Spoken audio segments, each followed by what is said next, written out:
Immediately after Chinedu went upstairs, the king, Dr. Chinedu, and Chinedu's friend barged in, and when Dr. Chinedu saw his mother, he asked, "Mummy, where is Chinedu?" "What is happening here?" Mrs. Ngozi asked confusedly. "Mama, I am as confused as you are here, Daddy, please. What is happening here?" Kioma asked Mother, "Where is my brother Ugonna? Where is the Chinedu that the king told me about?" Dr. Chinedu asked. Mrs. Ngozi was so confused that she could not say anything, so she rushed to Chinedu's room, and they rushed to follow her upstairs. When they arrived at Chinedu's room, he was nowhere to be found, so they began to search desperately for him, but they could not find him. While they were searching, Kioma noticed a white envelope on the bed, which she carried fearfully and opened. "Kioma, what exactly is inside the envelope?" they asked. "It is a letter," she said. "Read it." Kioma started to read the letter. "My love, I am deeply sorry for everything. I returned to life in the form of my brother to fulfill all of my promises to my family. Please do not be afraid of the pregnancy you are carrying. It is the child who will break a deadly curse that your stepfather placed on your mother and her entire generation. Finally, please continue to care for my mother and do not fail to marry my brother, Chinedu. I love you. Bye-bye." Kioma couldn't utter a word. "I still cannot believe I have been living under the same roof as my late son for nearly a year. God, what is this?" Mrs. Ngozi wept. "How could you do this to me, Ugonna? How would I tell people I am pregnant with a ghost? These circumstances are beyond me, and I cannot bear them," Kioma said as she ran to the kitchen to carry a knife in order to kill herself. When she got to the kitchen, she took a knife to stab herself, but Dr. Chinedu held her hands from behind and said, "Please stop, Kioma.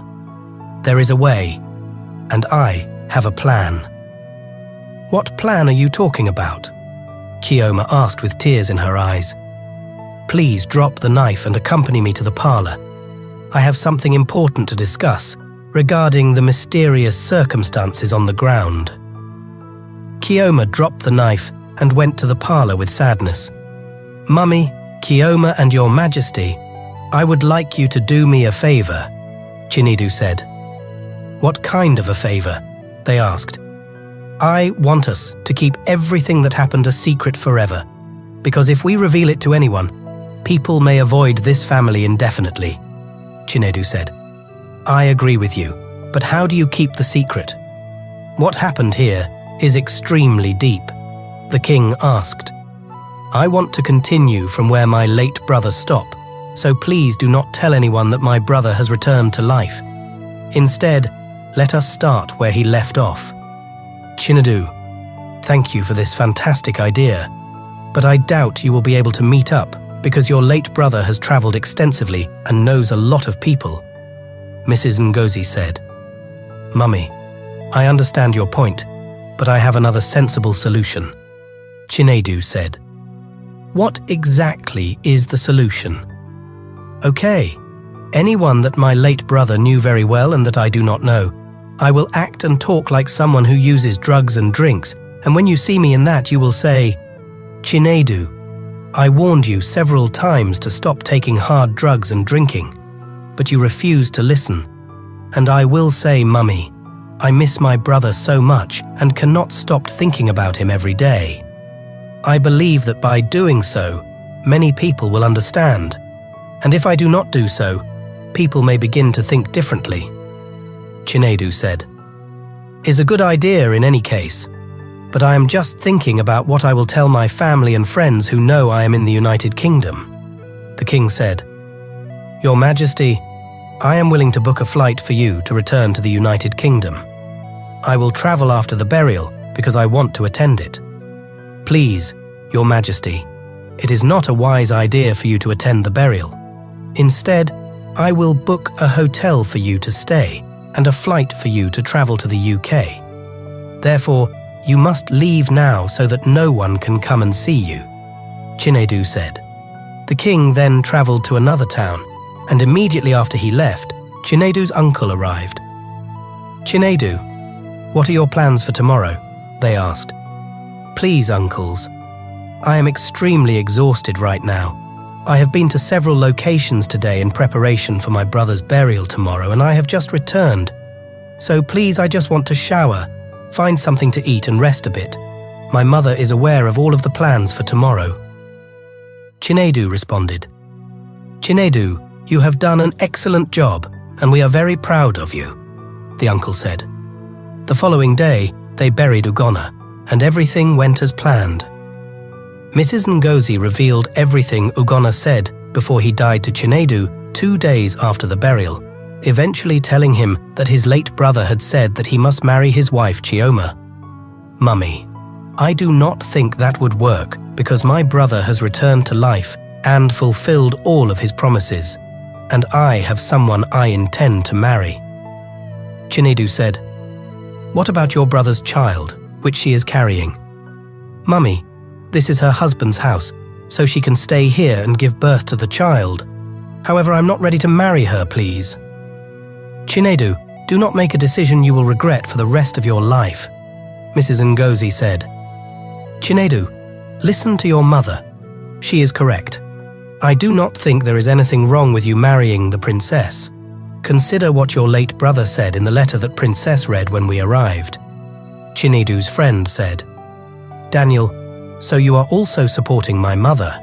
If you were in my shoes, would you marry her?" "Why not?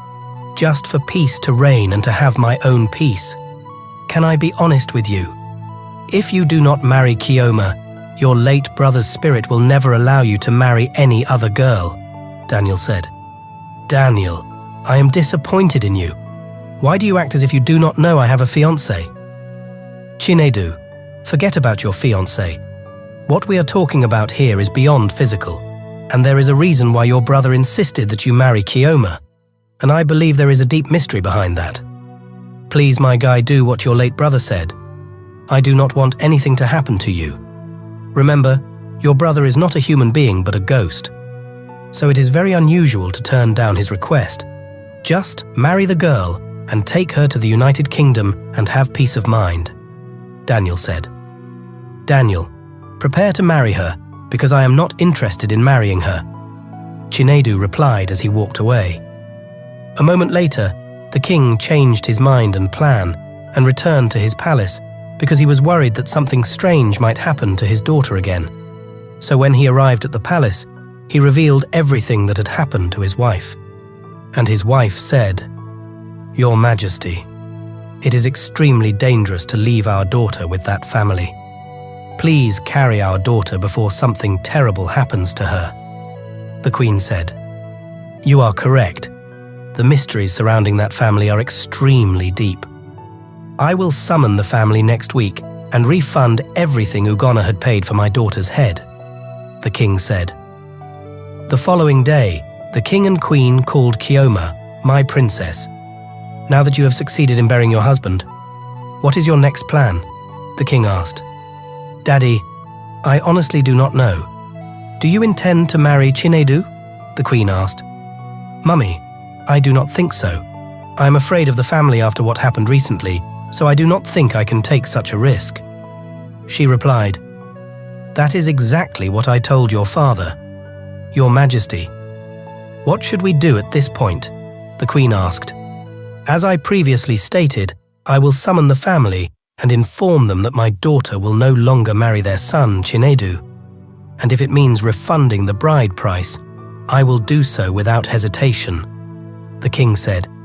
"That is a fantastic idea, my king. Please take any action you wish to take regarding our daughter's case as soon as possible."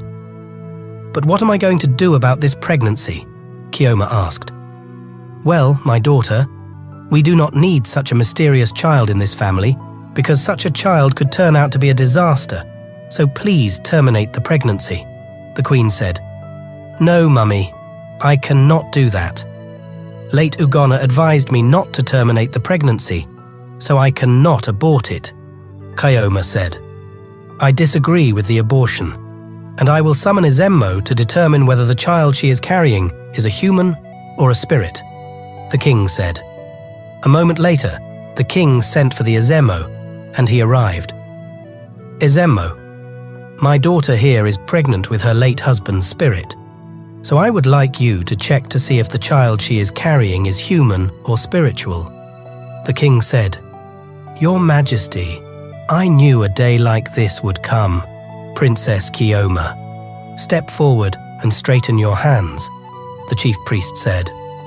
The chief priest then performed an incantation and said, Your Majesty, the child she carries will be a wonderful child, and the family you intend to break up will be the solution to the disaster that is about to strike this royal family in the near future. Ezemo, what calamity are you talking about? The king asked curiously. I do not know, Your Majesty, but that is what the gods revealed to me.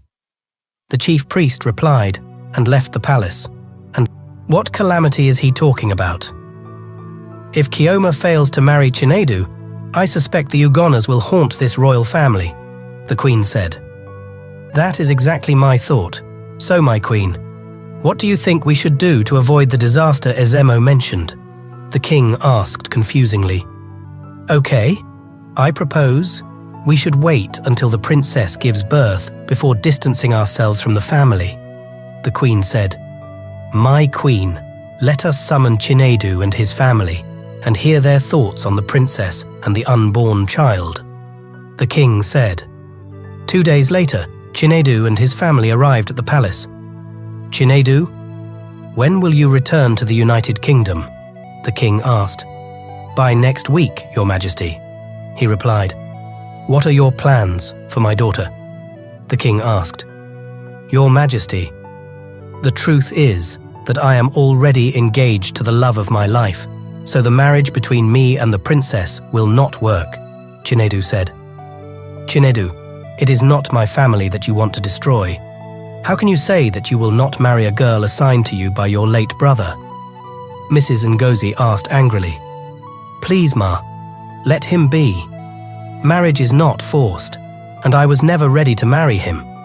I lost interest in marrying from your family due to the mysterious things that late Ugonna did before his burial, Kioma said. Okay, what about my grandchild which you are carrying? Mrs. Ngozi asked.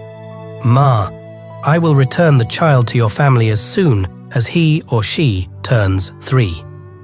She replied. I believe this case has been settled, Chinedu said. Chinedu and his friend Daniel arrived in the United Kingdom a week later. A few days after he arrived in the UK, his fiancée, whom he intended to marry, returned the engagement ring to him and told him that she was no longer interested in marrying him because she had found her dream husband. From that day forward, no girl or lady accepted to be his friend, let alone his partner, and he was left wondering what had happened to him. He was rejected by every woman he met in his life, and they despised him for no apparent reason.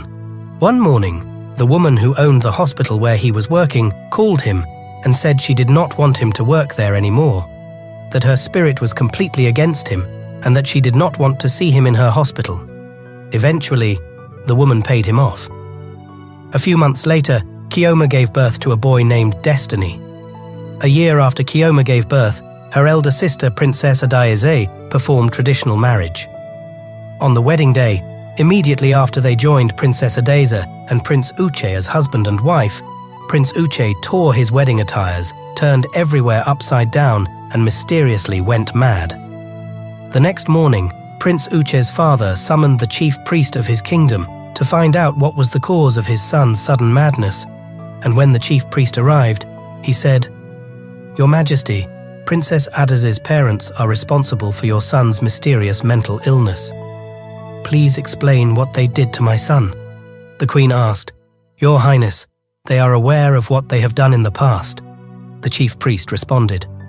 Thereafter, Prince Uche's father stormed Kioma's kingdom, and when he got to the palace, he said angrily, King Ikena, I give you and your wife 3 days to undo what you did to my son, or I will dethrone you and cause serious war in your kingdom. After he left the palace angrily, the king and the queen became extremely worried and scared because they knew very well that Prince Uchi's father had the power and authority to dethrone them. Then the king sent for the chief priest to tell them what was going on, and when the chief priest arrived, he said, "Your Majesty, you and your wife are responsible for everything that has happened to Princess Kioma's late husband, as well as Prince Uche's mysterious madness. Please, Ezemo, what did we do? Please tell us so that we can quickly amend our ways." The queen asked curiously. "My queen, who is Nduka?" The chief priest asked. "I do not know anyone named Nduka," she replied. "Have you married anyone before the king?" "Yes, I remember him. He was my former husband, and I heard he died many years ago." "So what about him?" the queen asked. "My queen, that man is not dead. He is the one responsible for what is happening to your family right now." The chief priest said. "What has he done to my family?" the queen asked. "You betrayed him painfully 26 years ago," the chief priest said. "How did I betray him?" "I cannot recall what happened," the queen said. "My queen, 26 years ago, you were happily married to Nduka and had a son together. But one day..." Flashback. The queen and her former husband, Nduka, were on their way to a market one morning when they saw King Ikenna. When King Ikenna saw the queen, he got out of his car and approached her in front of her husband, and the queen gave him her full attention because he was very rich and handsome. "My name is Ikenna, and I come from a very wealthy family, so where are you going?" The king asked. "I am heading to a market. Who is that person over there?" "He is my husband. That guy is not worthy of being your husband. He is too poor and wretched. Please come to me and let me change your life and family forever." The king said. "Ugochi, what is going on? Why are you keeping me this long?" Nduka asked. "Nduka, please go to the market. I will be there shortly." The queen responded, and Nduka became angry, so he decided to take his wife angrily away from the king. Following that, the king began to ask people to direct him to the queen's family. Eventually, he was able to locate her family home, and from there, he gave the queen's family a large sum of money to persuade her to marry him. The next morning, the queen's parents summoned her, and when she arrived, they said, "My daughter, one gentleman came here to ask for your hand in marriage and gave us a large sum of money.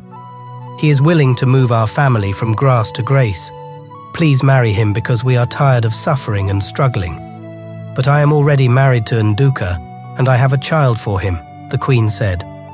"My daughter, forget about Nduka. That boy is too poor, wretched, and has no future," her father said.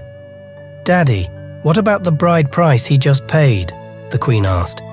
"Do not worry about the bride price. I will refund it," her father responded. Her parents persuaded her to accept the king, which she eventually did.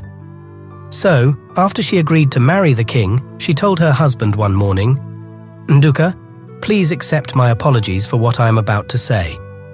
I am in love with Ikenna and have agreed to marry him because I am tired of living in poverty, so please look for another woman and marry her. I will leave Daniel, our son, and Ikenna is willing to pay you every dime you spent on my head." The queen responded as she walked out of the house. Nduka could not believe what the queen said, so he went to the queen's family house and saw the king with the queen's family. And as he was trying to explain what the queen did to him, the king said, "Stop crying, young man. I know your problems and I will help you. I will give you 3 days to calculate how much you have spent on her, and I will pay you double." Nduka angrily slapped the king, broke his windscreens and fought with him badly. The king then called the police and arrested Nduka. Nduka spent a year in police custody, and before he was released, the king married his wife and moved her and her family to the city. So when he got out of the police station, he went to the queen's family house, but he heard that they had relocated to the city, so he quickly went to his family's house to see if the queen had left their son. Fortunately, he found his son with his parents, so he took him home. A few days later, he took pictures of the queen to a very deadly shrine, and when he arrived, he revealed everything the queen had done to him to a mysterious priestess, who gave him mysterious charms and told him to tell the charm whatever he wanted the charm to do to the queen. So, he took the charm and said, "Ugochi, aside from Daniel, none of your children would marry successfully. Their wives and husbands would always die or go insane on their wedding day. Go, it is finished," said the priestess. End of the flashback. "So that is what happened," the chief priest said. "So, Mummy, you are the reason my husband died. How could you betray that poor man?" Kioma exclaimed. The queen could not say anything. She was just crying. "Ezemo, what can we do now to resolve these mysterious circumstances?" the king asked desperately. "Your Majesty, that man is the only solution. Without him, nothing can be done," the chief priest said. "Where can we find the man now?" the king asked. "Your Majesty, I am sorry, I do not know." The chief priest responded and then left them. "Hey, I am finished. How do we find that man?" "My greatest fear is King Obinna, who has the full power to dethrone me, my queen. What should we do now?" "My king, I propose that we go to that village and look for Nduka and seek forgiveness so that he can undo what he did to my family. I believe we will see him or his family in that village, so please let us go. We do not have time to waste." Then they went to the village to look for Chief Nduka and his family, but they could not find them.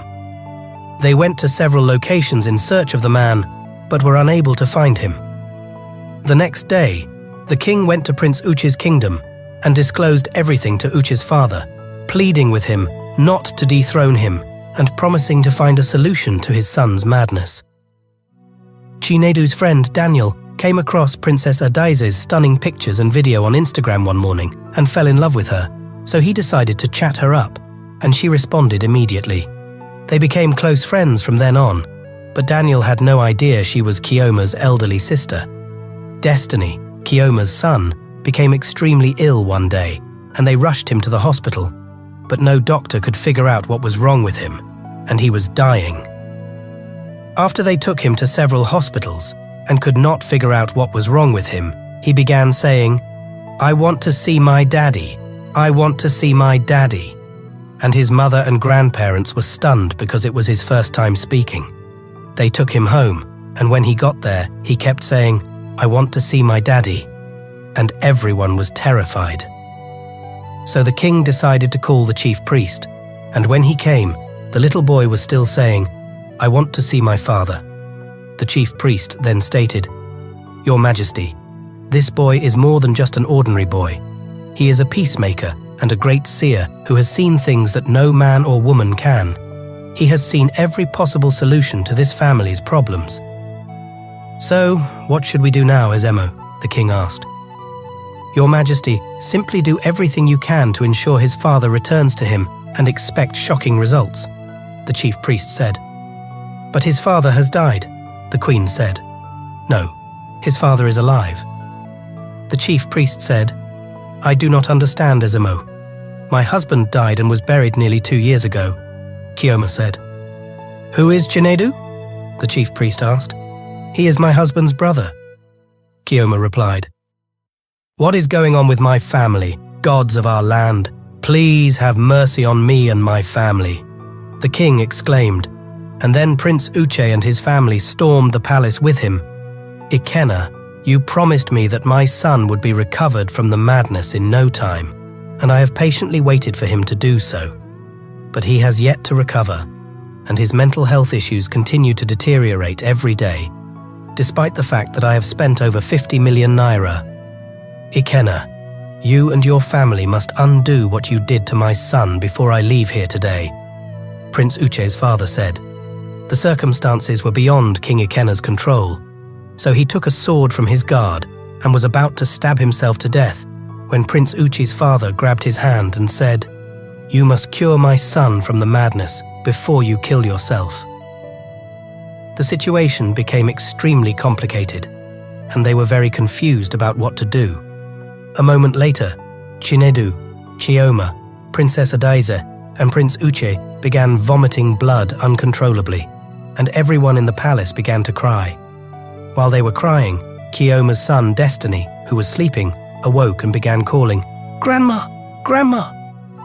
So the maid who was looking after him took him to Mrs. Ngozi, who was crying heavily. And while she was carrying him, she continued crying, and the boy tapped her and said sadly, "Grandma, pray for my mummy and daddy." But Mrs. Ngozi kept crying, and the boy screamed, "Grandma, pray for my mummy and daddy." And when she started praying, everyone, including Prince Uchi's father, joined her and prayed, and after a while, they stopped vomiting blood, and they were eventually cured of the mysterious sickness and madness. At the end, Chinedu and Kioma were crowned king and queen of the kingdom. Destiny became a prince, and Prince Uchi married Princess Adaeze, and they all lived happily. If you enjoy this story, please support our channel by giving us a like and comment, share with your friends, and subscribe to our YouTube channel for more video like this. Also, kindly follow us on Facebook. Stay positive and don't give up on your dreams. It will come to pass. Thank you for watching.